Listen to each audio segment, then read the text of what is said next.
కష్టంలో ఉండనివ్వండి, హనుమత్ ప్రదక్షిణాలు చేస్తే మనస్సుకి శాంతి కలుగుతుంది.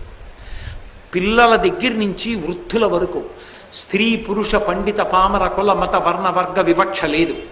ఎవ్వరైనా హనుమకి ప్రదక్షిణం చెయ్యవచ్చు. పరాశర మహర్షి పెట్టిన నిబంధన ఒక్కటే, ఇది మాత్రం పాటించాలి. ఈ శ్లోకం చెప్తూ ప్రదక్షిణం చెయ్యాలి. రెండవది, ఎక్కువ ప్రదక్షిణాలు చెయ్యాలని ఏదైనా కామితంతో కానీ ఏదైనా కామ్యంతో కానీ చేస్తే అప్పుడు మాత్రం చేతిలో పసుపు కొమ్మలు కానీ వక్కలు కానీ పట్టుకుని పళ్ళెం పెట్టి అందులో వెయ్యాలి ప్రదక్షిణం అవగానే. తప్ప వేళ్లతో లెక్క పెట్టడం, కాగితం మీద పెన్నుతో రాసి గీతలు కొట్టడం, పుల్లలతో గుచ్చడం, అటువంటి ప్రదక్షిణాలు చెయ్యకూడదు. అది దోషభూయిష్టం. కాబట్టి అలా ప్రదక్షిణం చేస్తే హనుమ పరమ ప్రసన్నులవుతారు అని. హనుమ ప్రసన్నులవడానికి ఏకైక మార్గము హనుమత్ ప్రదక్షిణములే అని పరాశర సంహిత యొక్క తీర్పు.